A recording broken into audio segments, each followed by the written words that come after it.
Ya, baik. Nama saya Ivan Sinandi Siburian. Saya grup A semester 4 jurusan Pendidikan Agama Kristen. Saya akan menjelaskan tentang mata pelajaran kita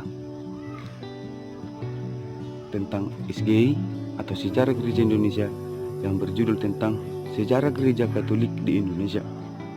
Sejarah Katolik di Indonesia berawal dari kedatangan bangsa Portugis di Kepulauan Maluku. Orang pertama yang menjadi Katolik adalah orang Maluku, Kalano atau sering disebut dengan kepala kampung.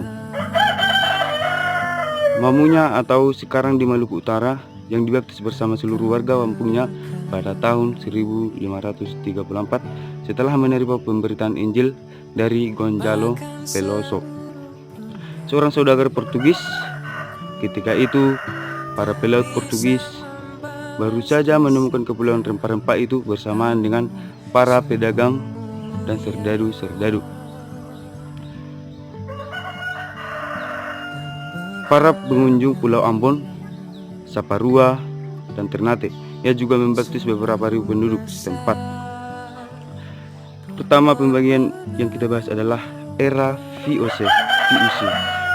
Sejak kedatangan dan kekuasaan Free-Neck Portugis Company atau VOC di Indonesia tahun 1619 sampai 1799 dan akhirnya mengambil alih kekuasaan politik di Indonesia, Gereja Katolik dilarang secara mutlak dan hanya bertahan di beberapa wilayah yang tidak termasuk VOC, yaitu Flores dan Timur.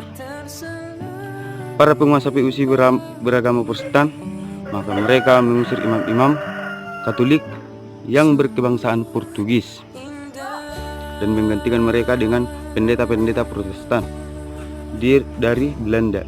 Banyak umat Katolik yang kemudian menjadi orang Protestan saat itu, seperti yang terjadi dengan komunitas-komunitas Katolik di Ambonia.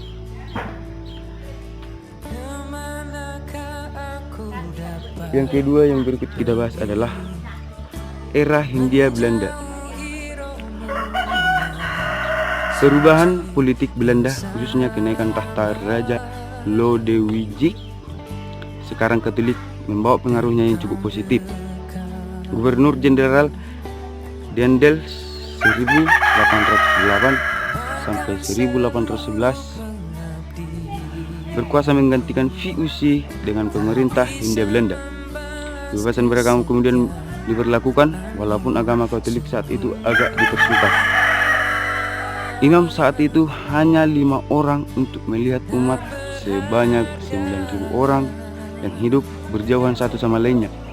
Akan tetapi pada tahun 1889 kondisi ini membaik, di mana ada 50 orang imam di Indonesia.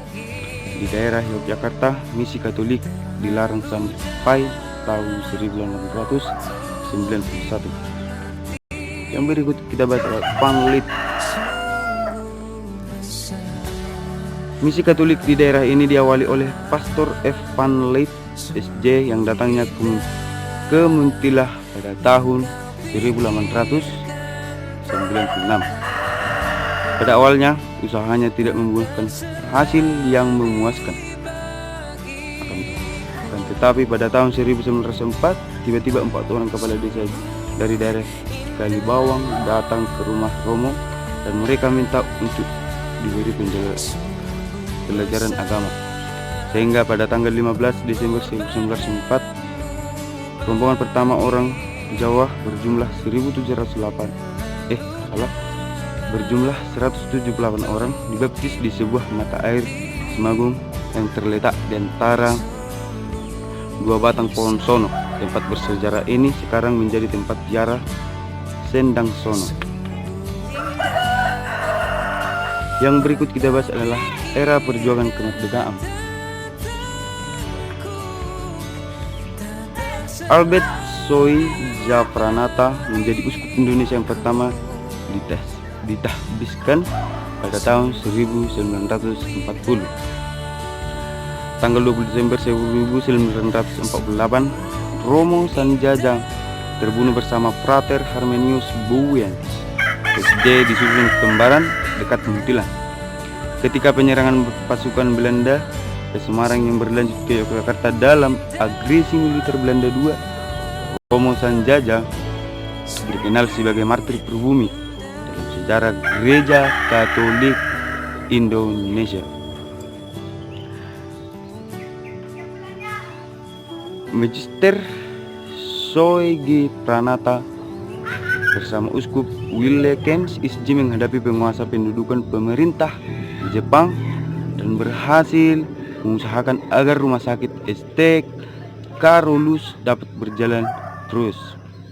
Banyak di antara pahlawan-pahlawan nasional yang beragama Katolik seperti Adi Sucipto, Agustino 1947, Ignatius Slamet Riyadi 1945, dan Yos Sudarso 1961.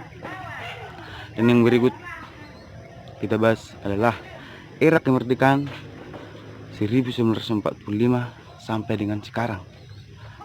Kardinal pertama di Indonesia adalah Yountinus Kardinal Darmojuwono, diangkat pada tanggal 27 Juni 1967. Gereja Katolik Indonesia aktif dalam kehidupan Gereja Katolik dunia. Uskup Indonesia mengambil bagian dalam Konsili Vatikan II 1962 sampai 1965. Paus Paulus VI berkunjung ke Indonesia pada 1970. Kemudian tahun 1989 Paus Yohanes Paulus II mengunjungi Indonesia.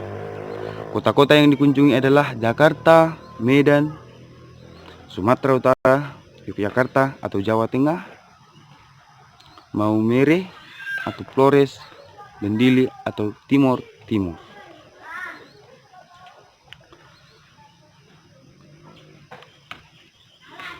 Terima kasihlah untuk pelajaran hari ini, dan semogalah pelajaran yang kita bahas hari ini bermanfaat bagi kita semua.